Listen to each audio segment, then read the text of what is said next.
So this week we're back with a kind of science communication theme with a talk from Andy Extance. Before becoming a full-time science writer, Andy worked in early stage drug discovery research, followed by a brief stint in silicone and rubber manufacturing. He worked as a news editor for Compound Semiconductor magazine and is now freelance, and his writing explores everything that's related to chemistry. So we're looking forward to his talk. If you want to take it away, Andy, thank you. Right, thank you very much for the kind introduction. I am going to share some slides, but hopefully you will have seen the mentee link in the chat, and please do answer those questions. What you should see, hopefully you can see my screen, which should have a brain circling on it. Please do let me know if there's any issues there. But what you should see in the mentee poll is a question that I'm asking, which is, how would you react if I told you science was useless in guiding people's everyday lives? Would you be less interested in what I have to say, more interested in what I have to say? It wouldn't bother you, or if there's something else, please use the chat to let me know. How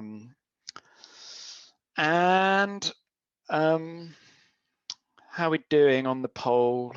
Happy for you to end it if you think that's appropriate, or if you'd like to wait a little bit longer, that's fine.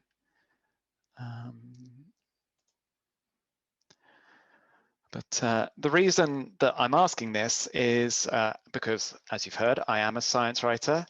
I'm chair of the Association of British Science Writers and a regular contributor to Chemistry World, How It Works magazine. I've written for many outlets, and as such, I've learned a lot of the communication tricks that journalists typically absorb.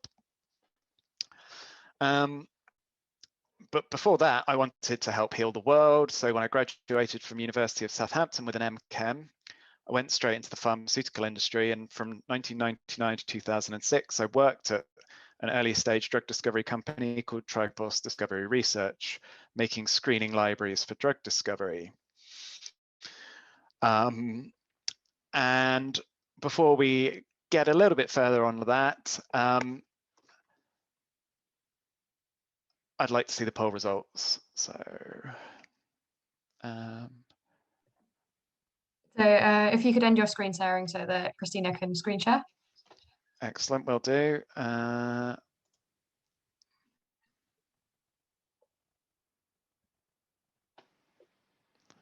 not quite sure what Matt means about one chance to explain, but give me a chance to explain, or give someone else a chance to explain. I would be more interested to know, it looks like, what you have to say. I would be less interested to know what you have to say. Wouldn't bother me. Something else I would. Okay, so that's really interesting. That's quite a striking result. So thank you very much. Let's bear that in mind. Can we go back to mine?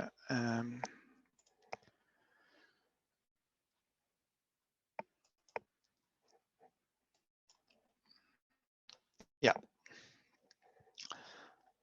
So yeah, that is a hint of the kind of tricks that journalists and other communicators absorb, which we will come to, but also have a little bit of an overlap with science, you know, chemical science in a way, actually. But the reason that there's a link for me personally is in my job at Tripos with my team, I cranked out hundreds of plates like this, in which each well holds a completely novel organic compound, a potential new drug. Together at Tripos, our biggest contract was making 400,000 compounds like this for Pfizer in a $90 million deal. But the general background is I've always loved medicinal chemistry, and in particular, I'm fascinated by drugs that target the brain. And likewise, having been in the chemical industries, I've been a fan of Chemistry World pretty much my entire career. So the fact that I write for them now is a big win for me. And having made that transition, it's gradually dawned on me that what science writers do has some things in common with what medicinal chemists are aiming for when they target the brain. Communicating is all about psychology. Psychology is all about what's going on in your neurons, which ultimately comes down to chemistry. And journalists and editors, including science writers, learn to exploit tricks that manipulate what we pay attention to. And I've become familiar with many of them. The underlying phenomena that these tricks use are vital for helping people learn about science in many ways. To bring a finding to the public must want to know about it for some reason. Part of that is about the value inherent in the research itself, how good and how useful it is, but much also relies on the principles of how we think, and that affects whether people engage with it. Here's a very recent example of the processes in play. Did anyone see this story a couple of weeks back? Click the thumbs up icon if so.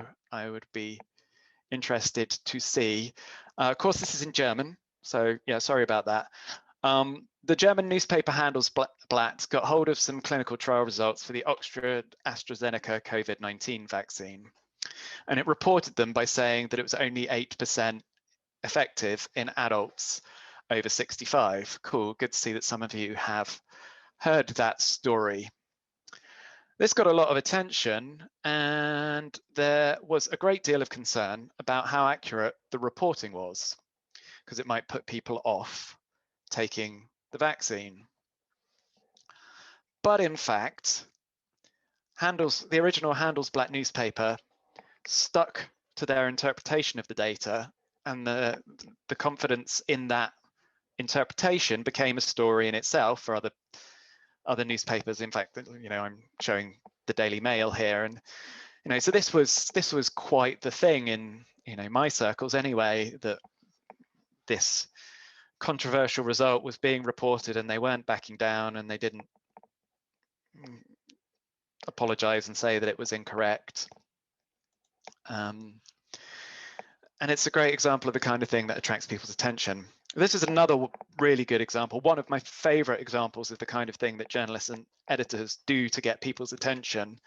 I don't know whether the newspaper covers show up well enough on your screen, but to summarize, what you've got here is a number of front covers from the Daily Express in years prior to 2012, where they're talking about just how cold it's going to get on the whole, various types of extreme weather.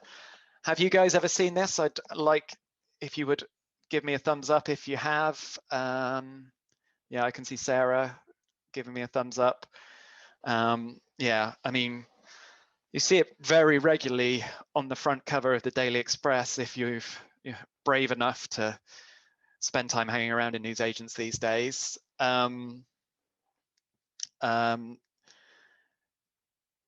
The Daily Express routinely has news on its front cover about extreme weather of some flavour or another, but it's virtually never right. I think it's pretty much always completely wrong. Yet people keep on buying it, and what's going on here? And it's something that other meteorologists in the media have picked up on, and in particular, the BBC, Paul Hudson had taken the Daily Express to task about the fact that they always do this. He works at the Met Office near me in Exeter, and he asked their press office to ask journalists why they were doing this. And when the press office did this, the journalists there said that it's because the stories attract attention. Every time they do it, circulation goes up about 10%. And the journalists kind of shrugged and said, well, we don't know if this is going to be right or wrong, but there's an expert somewhere out there saying it, and so we'll report it and sell newspapers. And that's a really striking example of the way people respond to news. Of course, the irony is that this week, it turns out that Daily Express has launched a climate change campaign for the first time in its history, while much of the UK is actually blanketed in snow. But, you know, strange days indeed. So what's going on here? Why do some publishers go for such contrarian and potentially misleading headlines? And why does that attract readers? There's a good argument to say that it's got a lot in common with the rise of misinformation on social media. In 2018, MIT researchers analysed the Twitter posts of 3 million people between 2006 and 2017. They found that false rumours spread on the network faster than true rumours and reach more people. While this is pretty depressing, there are lessons for those of us who want to communicate good science.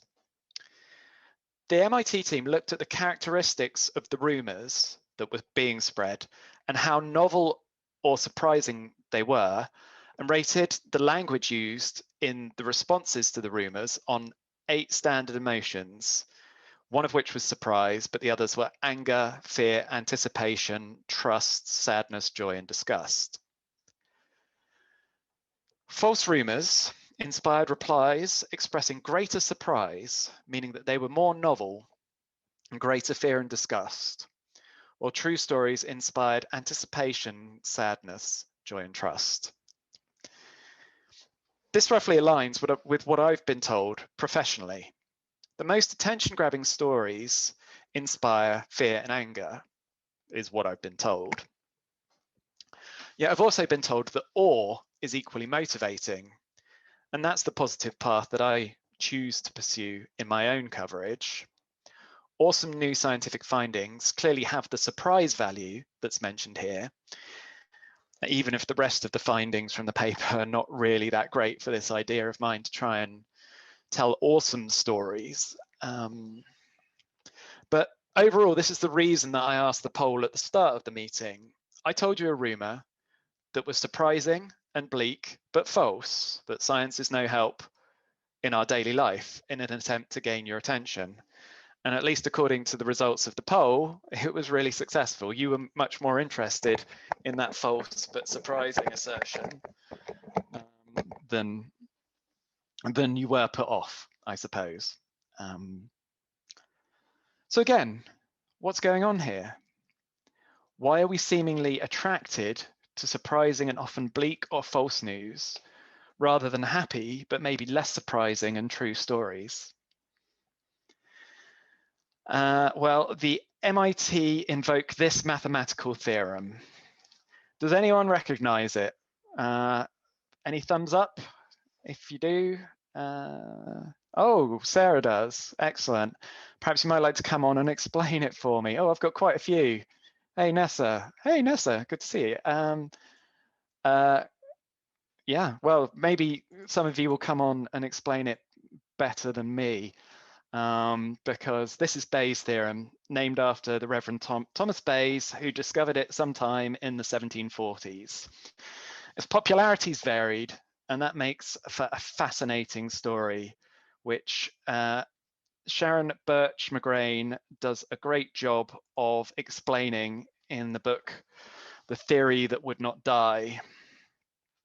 Not having studied probability, I find it all a bit mind-boggling. You know, I've done the maths you need for a chemistry degree, but at the stage when I did it anyway, this kind of probability wasn't included in that. But I'm going to have a stab at explaining it, at least in the way that I understand it. And feel free to put comments in the chat. I'm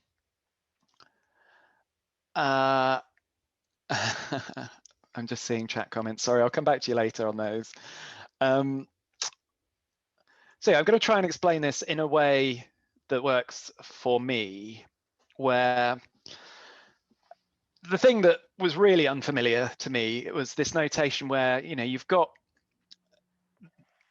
the letters and the brackets, that's all reasonably familiar, but the vertical line is something that I had never really come across in my degree, which apparently means given. So in each of the items in this formula on the top, we've got the probability of each item. So that's why it's P open brackets and then that item. And McGrain here is saying that, you know, the way she describes Bayes' theorem is that A is a hypothesis and B is data relating to that hypothesis. And here she's giving the instance of screening for breast cancer, where A, the hypothesis is that somebody might have breast cancer, and the data is the mammogram data. And so the other items in Bayes' theorem, the one that we want is the probability of someone having breast cancer given the data from the mammogram, and that's PA line B. There's probably a name for that someone might want to tell me, but and then you're on the other side, you've got the probability of having a positive mammogram if you're a cancer patient, multiplied by the other probabilities that I previously mentioned. And so McGrain here has given a relatively clear example of how you'd use it. And if you run through her example in the book, she puts in numbers and it all makes perfect sense. But what I find quite interesting about Bayes' theorem whenever people talk about it is that you can start with a hypothesis that's pretty sketchy and use this process to improve it and get a much better estimate of the probability. And I think what the MIT team in the paper that I just mentioned, what it's saying is that this is what people do in practice when they're reading the news. So in that case, A would be the probability that the new piece of news was true, and B is likely the data that you already have, or your own beliefs. And then the two different scenarios that they're including in that is the probability that what we previously believed is true given the new piece of information, and then the probability of the new piece of information being true given everything we previously believed. Bayes' theorem acknowledges that even if you have good evidence, the impact it has on your belief or the credibility that you place in any given theory, it will depend on that prior data, your prior assessment of the theories involved. The MIT team are saying that we are doing this instinctively, and this seems like some pretty sophisticated maths. So how is that possible?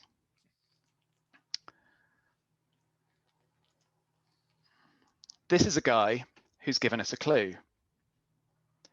Does anyone know who this is? I am now looking at the chat, so if you do know who it is, feel free to type his name in there. He is one of the UK's leading scientists, and he's, as a clue, if you're in London, he's based nearer to you than he is to me.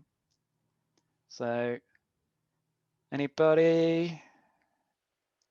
So this is the University of Cambridge's Wolfgang Schulz, and he's responsible for finding out how molecules in our synapses do mind-blowing things. Specifically, he discovered how animals learn and store predictions about the future and the likely value of rewards set to be received. And he shared a €1 million brain prize with two other scientists in 2017. He became interested in the neurotransmitter dopamine, which helps send signals through our brains in order to seek a cure for Parkinson's disease. But he didn't find that. Instead, he found that thanks to our prior experience, when animals, including humans, know that something rewarding is coming, like our food, our brains literally pulsate. Or to be more precise, they pulsate faster, releasing dopamine in quicker bursts. So, you know, the main pulse that you're probably familiar with would be your heart rate, and you kind of have an instinctive feel for how fast that is. It's probably about 1 per second. I can feel that mine's a little bit faster than that right now. Under normal conditions, many of the nerves running through our brain send dopamine signals to the other nerves that they connect with at a much faster rate. It's about 5 times per second. Even though these pulses drive what we do, it's quite interesting that they're in our brain. We don't feel them in the same way that we feel the pulse in our heart.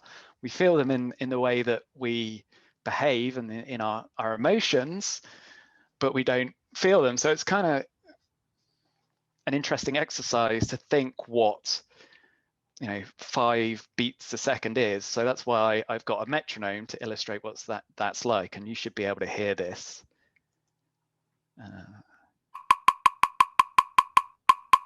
So it's quite fast, a bit annoying really, but it's kind of crazy to think that this is going on all the time. You've got dopamine neurons releasing dopamine at this rate, just under normal circumstances. So about 1% of the total number of neurons in our brain are dopamine neurons. We've got 86 billion neurons in our brain.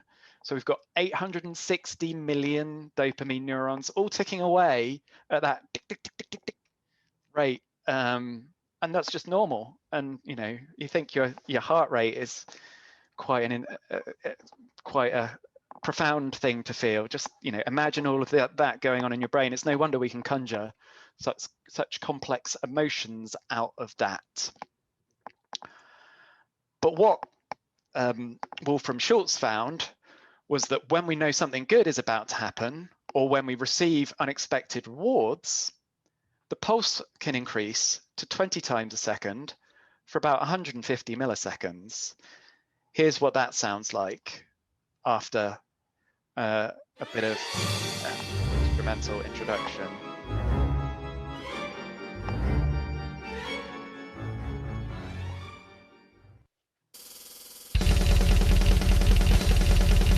Okay, enough of that already.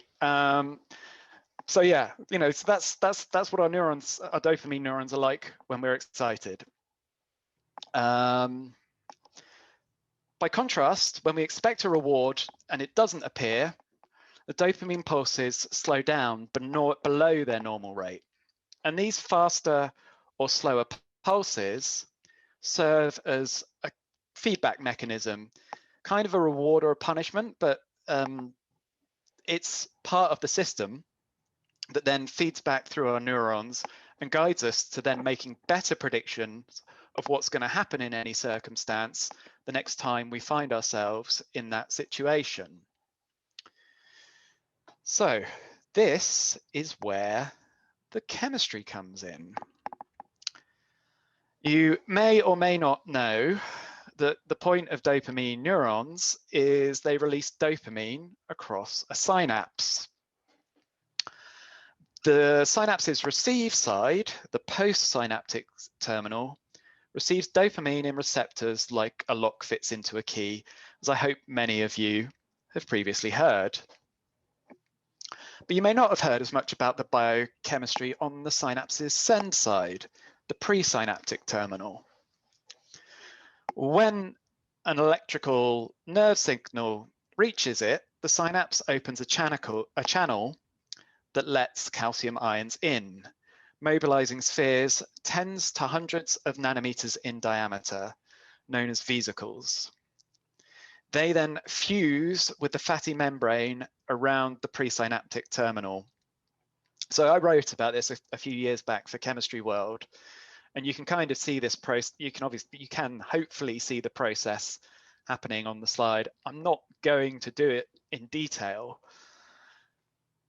but it's really complex. And what's so astounding about it is that it happened so quickly.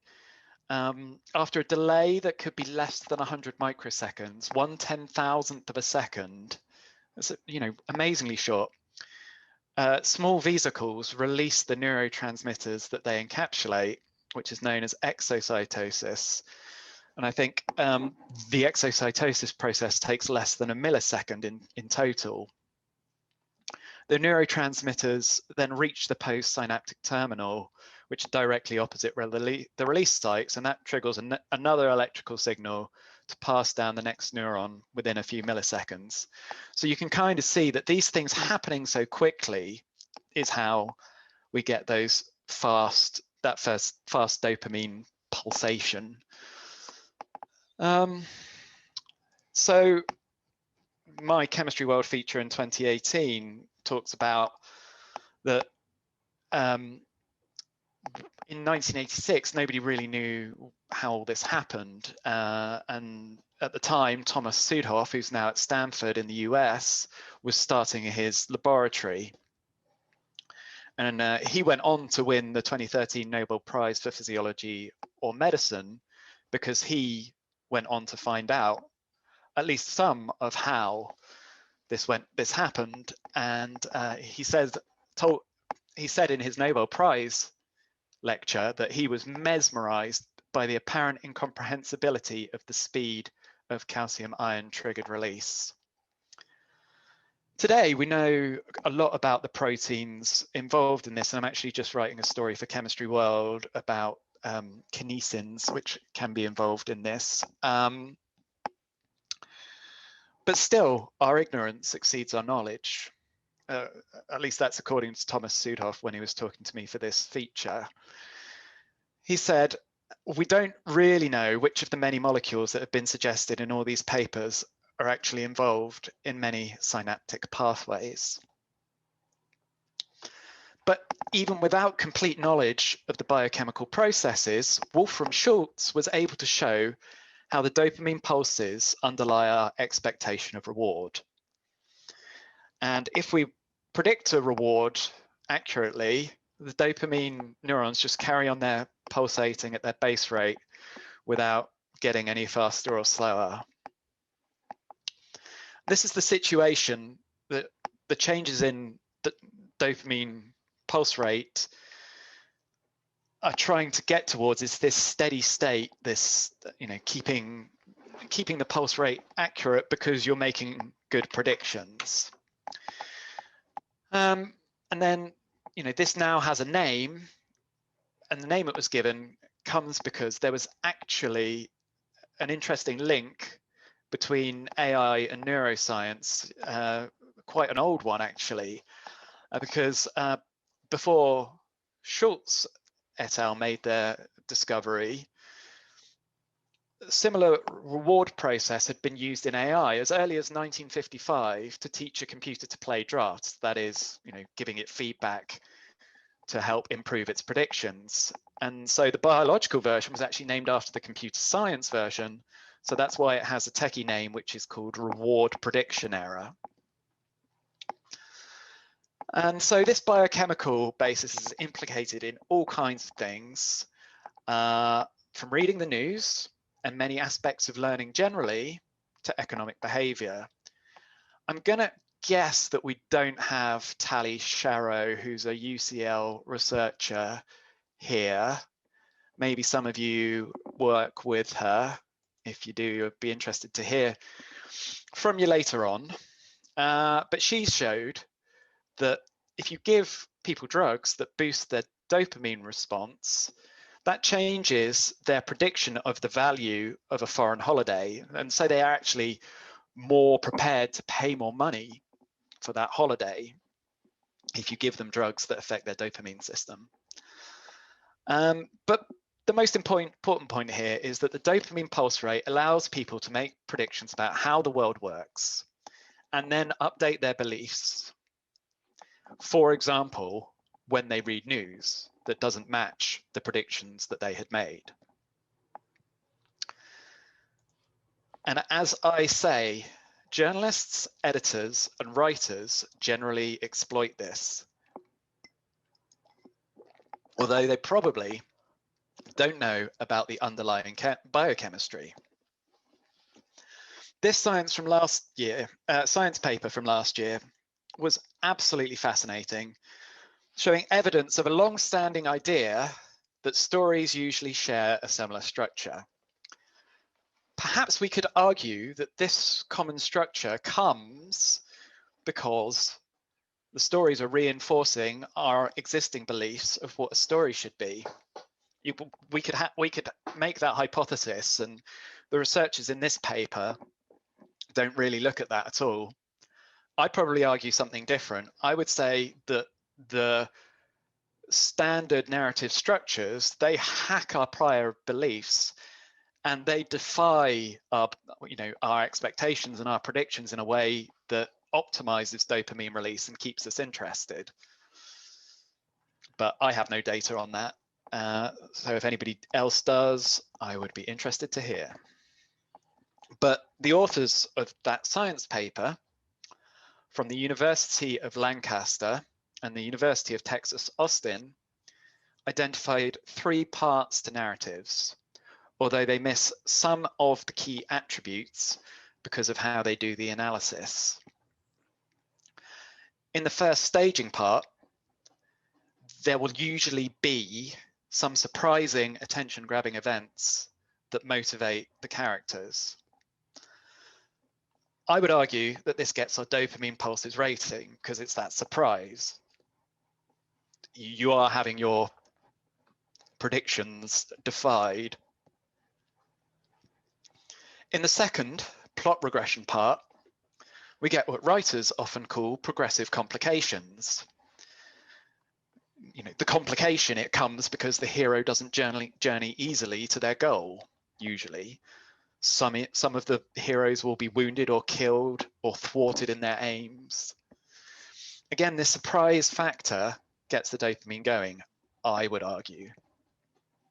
And then the progressive working through of these complications gives what the authors of this paper then describe as the final stage that they recognize in their analysis of cognitive tension. Interestingly, the researchers found no difference in structure between highly or poorly rated books or movies.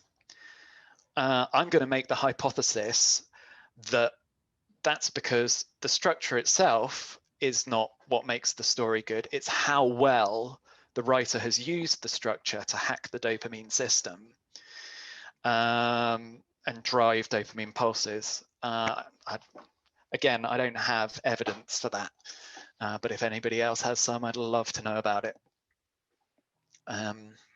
Believe it or not, as a science writer, this is exactly the kind of structure I use when writing features for Chemistry World and my other employers.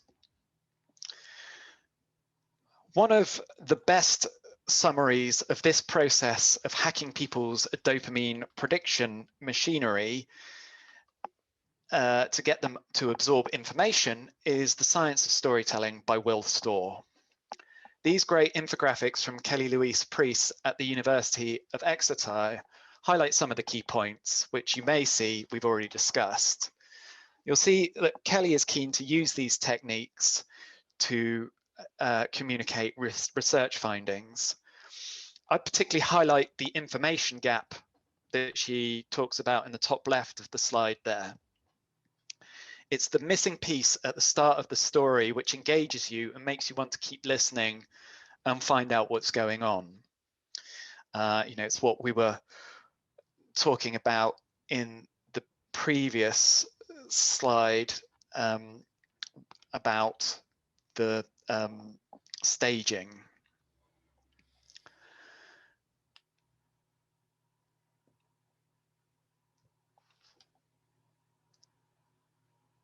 But you'll also see how this relates to how we're interested in novel information, like I discussed earlier in the talk. We also have, I think, the gradually revealing salient details. It talks about the plot progression that they were referring to in the science paper. And I guess there's lots of information here, and I can highly recommend the Science of Storytelling generally, but you'll see a lot of the points relate to what we've already said. I particularly highlight the we are self-centered beings that Kelly's pulled out here on the right, the third point down. And I think this is, again, talking to the point that we bring our pre-existing beliefs to whatever we're interacting with, you know, and that's our internal Bayesian calculation, whether or not it's actually strictly that Bayesian formula. We are still bringing our pre-existing data and using that to engage with the information that we're now reading. So yeah, and all of the approaches that Will Storr outlines are great in keeping people interested in the story you're telling. But what about the people who use these tricks to spread misinformation, either deliberately or simply with a journalistic excuse of reporting what other people say, like we saw with the Daily Express front pages? Well, I'd like to leave you with a little optimism on that point, which is that science can be a tool to help people reconsider pre-existing beliefs. As I just mentioned, pre-existing beliefs are an important factor if we apply Bayes' theorem to information processing. What the authors here from Yale University refer to that as is politically motivated reasoning, which is the tendency of individuals to fit their assessments of evidence to beliefs that cohere with their political identities. It's just another wording of Bayes' theorem saying that people are more likely to update their beliefs if the information fits with them. So the Yale team, led by Dan Cahan and colleagues, they suggest that you can measure the levels of people's science curiosity. It talks a little bit about there being a tension in research around that, because some people think that you can't measure curiosity, but they've shown that you can, and you can measure science curiosity, and they've shown that if you have higher science curiosity, you have a greater appetite for wonder and surprise. They devised a scale to measure this, and they show that such people expose themselves more readily to information that is contrary to their political predispositions. That's kind of the opposite to politically motivated reasoning. So perhaps encouraging people to have greater science curiosity might help battle the problem with misinformation and the general tendency to be interested in things that are false. What's the biochemical explanation behind this? I don't know, but if you ever do any experiments, please do let me know. So I gather this may be a relatively short talk for what you guys normally have, I don't know. But to wrap up, what I've told you is that when we consume information, we update our beliefs in line with the ideas of Bayes' theorem. In our brains, this is reflected in the rate at which our brain pulsates with dopamine release, and the change in that, which people refer to as reward prediction error. If the information that we learn is different to what we had predicted, the reward prediction error leads to a change in the pulsation of the dopamine release for at least 150 milliseconds afterwards to reflect the difference between the prediction and the information that we learn. and that passes a signal that changes our predictions for next time around. The way that journalists and other writers do their work exploits this, probably without really knowing it. The particular headlines and narrative structure, I would argue, seek to exploit surprise strategically, creating information gaps that the audience wants to fill. While this can interest people in misinformation, science curiosity provides a potential antidote, as the appetite for surprise means people who are science curious can even enjoy finding out information that challenges their identity. So all the more reason to encourage science curiosity. So that's it for me. Thanks for your attention. If you like what you hear, you could follow me on Twitter if you haven't already. You can also follow the Association of British Science Writers, of which I'm chair, on Twitter and Facebook. And also Science Seeker, which I also run on Twitter or Facebook. So thanks for your attention. And yeah, I'm happy to take questions. Thanks, Andy. That was such an interesting talk. So if people want to either raise a hand and unmute themselves to ask a question, or post it in the chat. We've got a question through, I don't know if you can see the chat, Andy. We've got a question through from Nessa said, please tell me your plates actually look that amazing regularly, Andy. So I know Nessa, and I know she does the same kind of work as I used to do.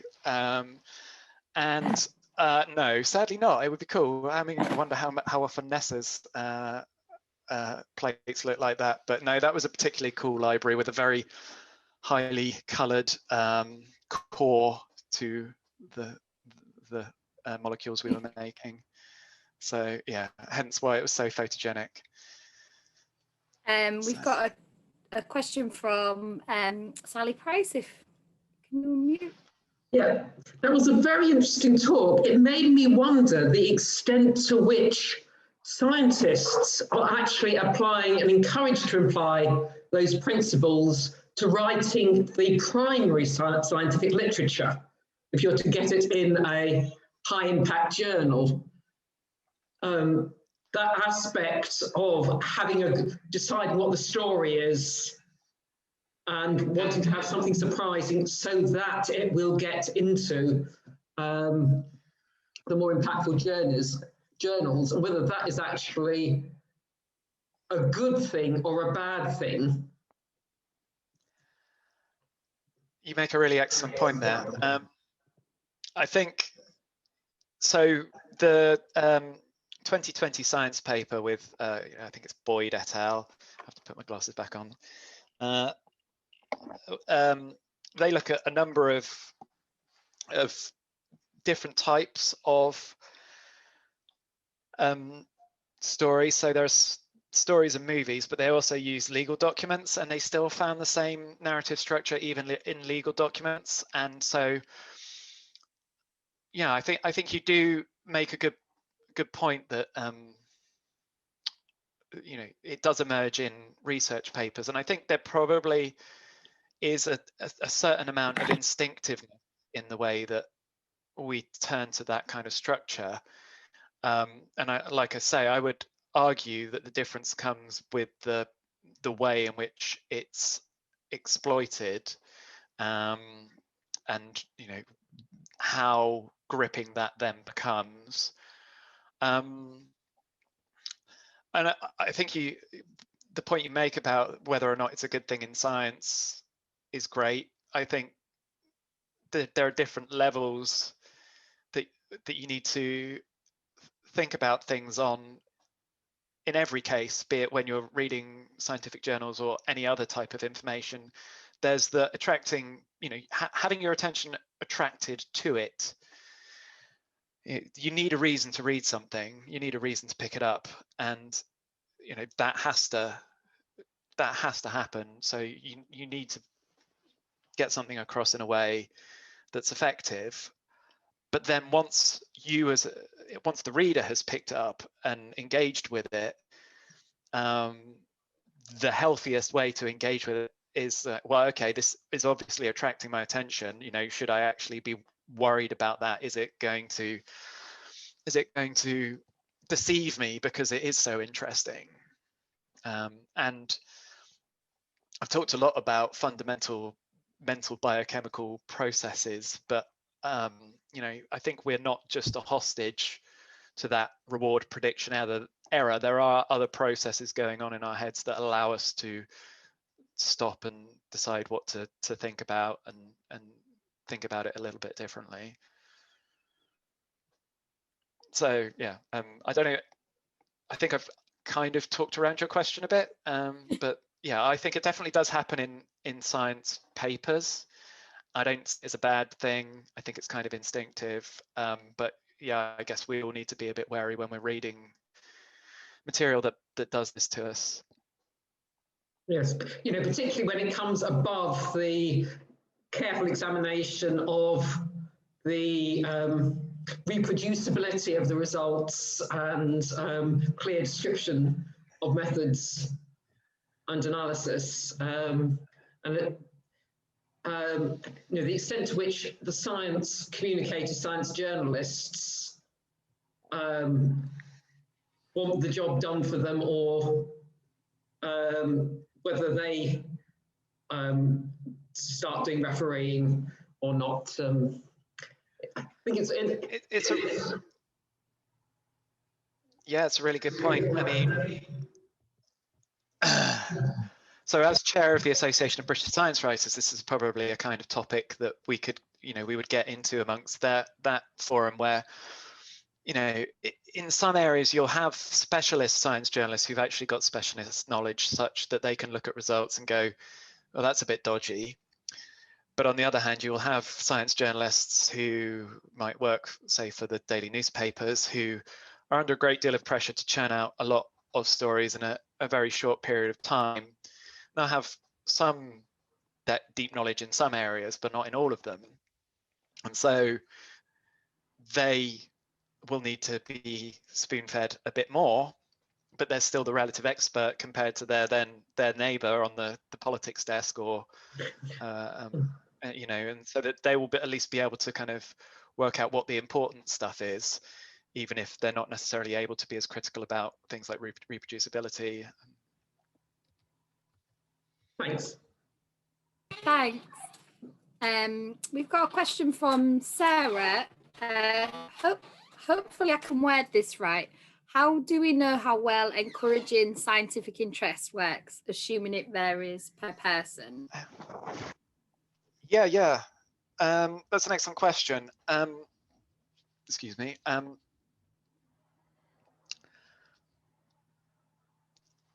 don't think there's any evidence that I've seen that you can actually encourage it. So maybe I've been encouraging false hope. I haven't seen any evidence that you can't either. So I guess I might even hand that over to someone like Dr. Al-Hefi, who is more of a professional educator, and you know, whether you might know anything on that one. No. Sorry. No? Yeah, not. Sorry, I was busy reading a question from Miranda that was really interesting. That's fine. I can pass on to the next question if you like. The one thing I would say is that the finding about scientific curiosity, science curiosity in 2017 is a really interesting one. The researchers in that group do a fair amount around science, but I'm not sure if they've done any follow-up work on it, and it would be, you know, if they were, I would definitely encourage them to do follow-up work on whether or not you can change a person's level of science curiosity. And we've got a final question from Miranda. Do you think that the doomsday headlines that we've seen this year, in order to attract people to read, should be regulated, given the now widespread negative impacts of headlines on positivity and mental health, as in lots of these headlines are very dark and the actual science isn't necessarily. That's a good one. I'd wonder what examples you have in mind, Miranda. So, I mean, regulation's a tricky thing. The government's really reluctant to regulate the press in any way, shape, or form. And people get really wary about censorship. So, I don't think that is likely to happen. So, what you kind of, what we're doing at the ABSW is we're about to start a scheme on an approach called solutions journalism, which is where you identify a problem and you look at how some groups are responding to that problem. You're kind of trying to go out to look for examples of how people are dealing with a situation constructively, and then sharing that and reporting that and encouraging readers to learn from other people's example of how to deal with a situation positively.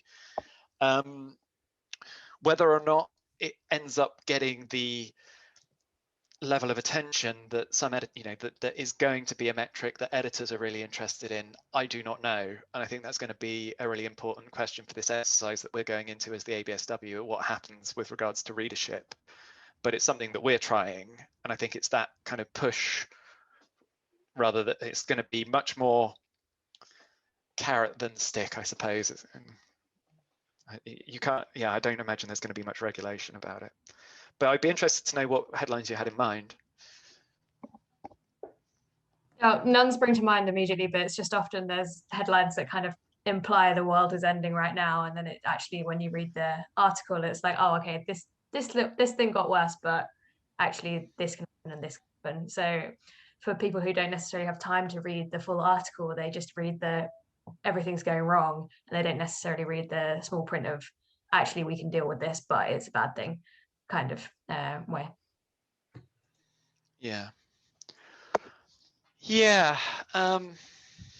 That is basically, that's what journalists do, and it's kind of how we've been trained, and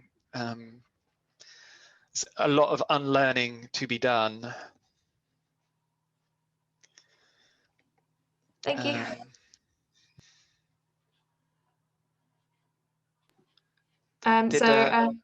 Oh, sorry. No, carry on. I was just going to say thank you, everybody, for your questions. We're now going to transition into breakout rooms. But first of all, I just want to say thank you very, very much to Andy for speaking with us today. It was a fascinating talk. And we are very grateful that you chose to speak to the CPS. One note is that there are